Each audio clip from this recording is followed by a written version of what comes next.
Okay, reka manze ndabaramutse bivanye naho muherereye muri kumwe na Mr Julius 257 all the way from Makamba mtoto wa Makamba. Sinje guteba nubu murazi yuko atamwanya afise nta mwanya usanga dufise usanga turiko turagurisha ibiki turi mu vyashara vy'abandi ngaha boca batubonye ko cagahera. Hariho abantu babajije ngo bashaka kwiga ibijanye na YouTube ngo ndabafashe ukuntu bugurura ngo YouTube ihemba.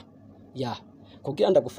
ndagufashe kugura YouTube ihemba. Manza wemere yuko uzoba seriye utazocika intege. Kuko benshi naco twatanguye kunye ducika intege mugabo twaravumiriye kuko twabona abandi arivyo bibatunze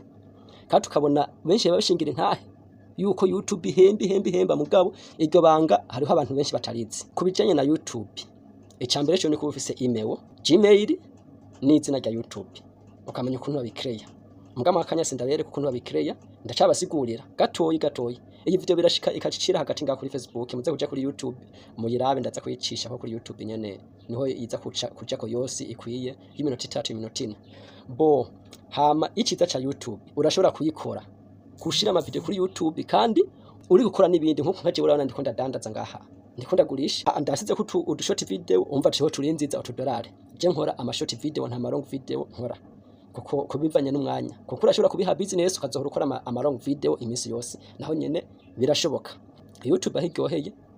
urashobora gukora ibindi muga hariya wasize ko video iri kurinziza $2 naho tuba duke muga mu mezi abiri tuzoba twakwiye $50 100 naho hoba mezi 3 uduheranye natwo bazungaze ko ntituba duke ahari nka mu Burundi urabona $1 rimwe rigeze ku bihumbi 6 na none ndose $2 tubiri ku gashoti katarenze imisegonde 15 $2 tubiri kuko nyene ndifashe kunyene nkatwenga imisegonde 15 nkaca ndakabona nka $2 zibiri ibihumbi 12 none ngahabaga mwaca mvuga yuko idahemba tureke vya Facebook vya TikTok vyande tuje kuri YouTube. Mu Rwanda ni benshi batunzwe na YouTube. Genda hehe mbere hoho mu Rwanda ho n'umupasteri mwana umupasteri muzana n'abapasteri usanga bafise chano ishene ya YouTube azokamera abakiriso mu rusengero na mu kamera yakora vuga ubutumwa ko ravugishwa ibitangaza bizoja kuri account yiwe ejo muzomwe imishikano canke ibigira 10 ejo muzokumva yadugije etage hari anyombari hehe mu Kanombe nyombari ntomba z'ikigali ku mahera avanye hehe ku rubuga rwa YouTube itunze benshi aba profete mu bibuga barakiza ngo ibikini biki biriko barakiza nyene barakiza biga bavyita gutwika kubera afise urubuga YouTube twige gukoresha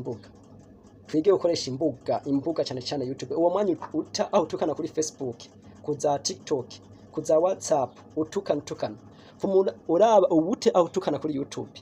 ego bazokurikirana ibitusi barabikurikirana YouTube ntiramenye ikirundi naho uzotukana bazokurikirana kandi bazoryoherwa nivyo uwo mwanya muri ko murata kuri Facebook mutukana ibikigene mute kuri YouTube natwe mu Burundi turabe yuko natwe social media zozamuka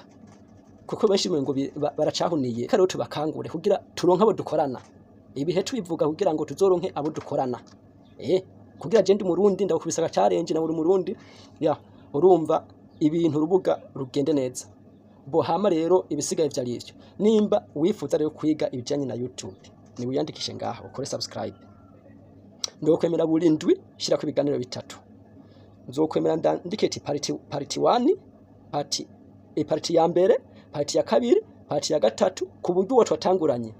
zokwemera ndamufashe mbonye ageze aho agira monetize ndamufashe na monetize ndamufashe buri kimwe cyose gishoboka kandi rero ntibisaba ngo ubufise ngo ama micro ngo studio ngo ibiki no iyi ni telefone ndiko nkoresha iyi ni telefone kandi sanzwe ni Infinix bana niyo yankameye nta micro nta kamera ndiwe ndakota ngo ibiki nibiki ariko urabona amajwi yasohoka neza bana kwibona neza ntiwe ndaronda ngo ibanze ibiki nibiki ya rero abo tuzoba turi kumwe nzobigisha n'ukuntu bagira ante editinga video igasa neza ikamera neza ya hamisigaye mugira ibihe vyiza ari cyo ufise unyandikire muri commentaire kugira dutangurane n'abantu bari seriye mbuze n'umwe nzoca ndisubirira hehe mu bushoti ubushoti nakarura abona ndiko mvuga ikirundi ngaha vyumvwa n'abarundi n'abanyarwanda naho ivyo bihugu ntibihe amaviews yayo ntiyahemba kwitanga mugabo kwicira agashoti ngaho karabwa n'isi yose ugahembwa amahera yameze neza muguvuze ibi aho mu Burundi naho hobora bw'ibihumbi 100 nta n'idyo na rimwe uzofuronse gusa ico uzoronka uzoronka logaritme gusa gukurikirana mugidyo ntuzofyetako cyari ico kirese tomboye nyene muri Kenya nyene bakaraba okay hamisigaye video baye ndende hamisigaye naho butaha mugira ibihe vyiza muri kumwe na Mr Julius 257 mugira ibihe vyiza aho muri hose ntimwibagire kugira comment icyo ushaka kumenya kubijanye na YouTube ushaka yuko dutangurana ejo nzoshiraho iganiro ndabere ukuntu bakireya email na YouTube aho nyene